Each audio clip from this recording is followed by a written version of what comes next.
정부가 개인종합자산관리계좌 ISA의 세제 혜택을 축소하는 방안을 내놨다가 반발이 커지자 원점 재검토에 나서면서 투자자들 혼란이 커지고 있습니다.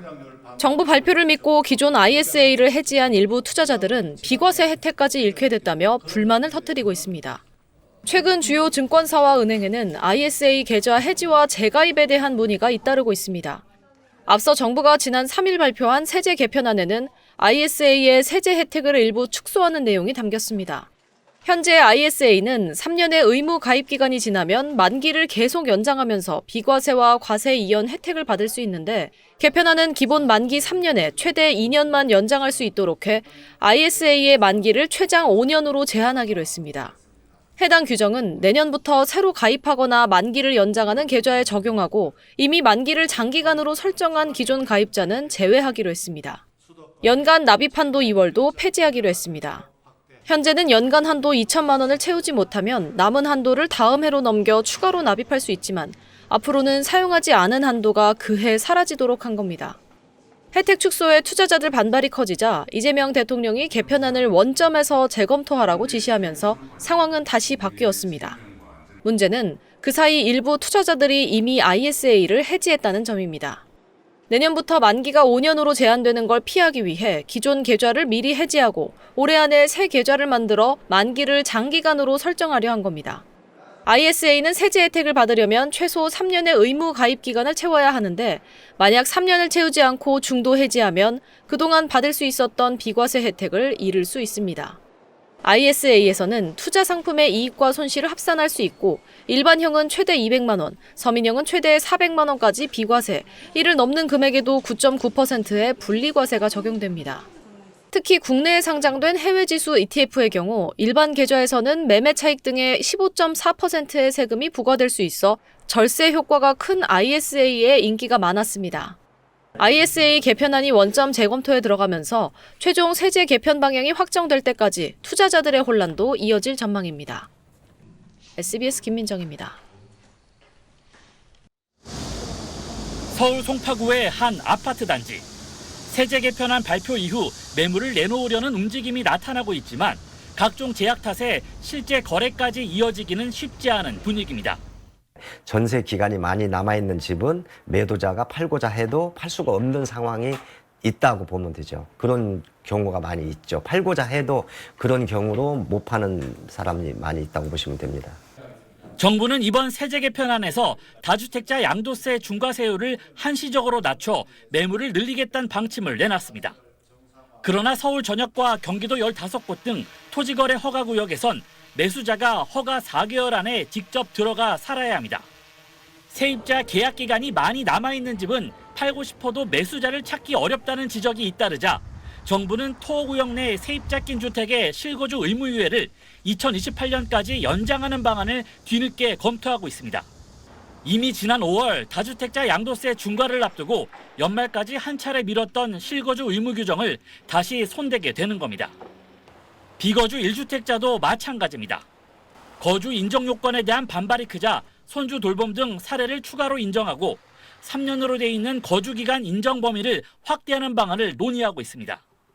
일반 개인종합자산관리계좌 ISA의 한도 유월 폐지와 계약기간 축소도 보완하는 방향으로 검토 중입니다. 비판이 따르니까 예외 조항을 이제 늘려가는 형국인데 계속 예외를 늘리다 보면 도대체 이걸 왜 했는지를 이제 정말 알 수 없게 되는 거거든요. 정부 정책에 대한 이제 신뢰가 크게 약화될 수밖에 없다. 발표 일주일 만에 잇따라 수정 보완책이 필요해지면서 준비가 충분하지 못했던 것 아니냐는 비판이 나옵니다. 당정은 이달 말까지 의견을 수렴해 세제 개편안을 최종 조정할 예정입니다. SBS 이성훈입니다. 지난 3일 정부가 발표한 세제 개편안에는 절세 계좌로 불리는 개인 종합자산 관리 계좌, 즉 ISA의 혜택이 일부 줄어드는 내용이 포함됐습니다. 기존엔 연간 납입 한도 2천만 원을 다 못 채우더라도 다음 해에 잔여 액수만큼을 더 납입할 수 있었지만 이런 2월 방식이 폐지되고 사실상 무기한이었던 계약 기간도 최장 5년으로 제한되는 겁니다. 최대 주주가 상속세나 증여세를 줄이려고 일부러 주가를 낮추는 걸 적발하겠다는 이른바 주가 누르기 방지 법안도 실효성이 떨어져 회피 방법만 제시했다는 지적이 여권 내에서도 나왔습니다. 이재명 대통령은 그제 상황점검회의에서 두 가지 사안에 대한 투자자 등의 반발을 보고받고 사실상 전면 재검토를 지시한 걸로 전해졌습니다.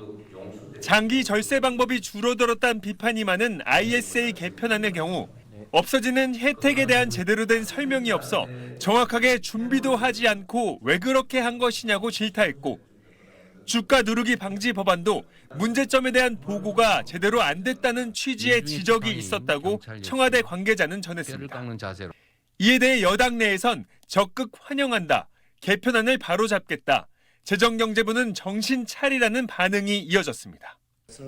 반면 국민의힘은 부실한 세제 개편안 전체가 국민적 불신의 대상이 됐다면서 이렇게 졸속으로 정책을 설계한 정부는 국민 앞에 사과해야 할 것입니다.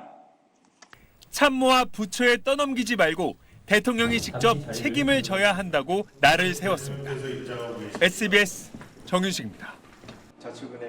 ISA는 200만 원 한도 내 수익은 비과세하고 그걸 넘는 부분은 9.9% 분리과세해 상대적으로 세금을 덜 냅니다.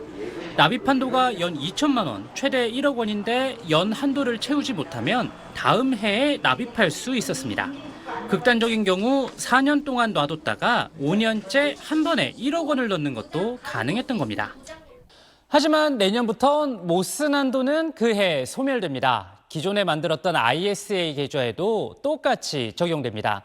최대 계약 기간이 5년으로 제한된다는 것도 큰 변화입니다.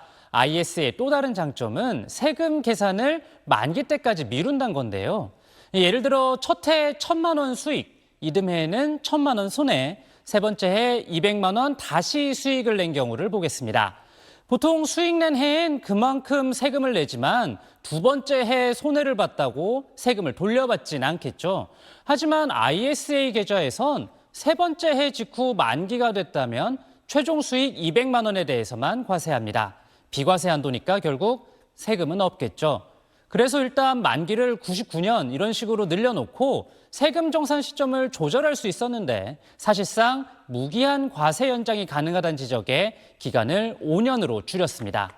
이 기존 계약자까지 소급되지는 않기 때문에 올해 안에 연장 요건에 해당한다면 기간 제한은 피할 수 있습니다. 새로 생기는 건 생산적 금융 ISA입니다. 이자와 배당 소득 모두 비과세, 34세 이하 청년은 소득공제도 받을 수 있습니다. 연 2천만 원, 총 2억 원 한도로 최대 10년까지 연장할 수 있습니다. 다만 기존 ISA와 달리 미국 지수 같은 해외 주식 ETF엔 투자할 수 없습니다. 국내 주식 배당이라든가 위주로 투자를 하신다고 하면은 이자랑 배당은 전액 비과세거든요. 국내 상장 해외 ETF라든가 이런 게 들어가지는 않나. 그런 투자를 선호하시는 분들 같은 경우에는 현존하는 일반 ISA 투자가 더 유리.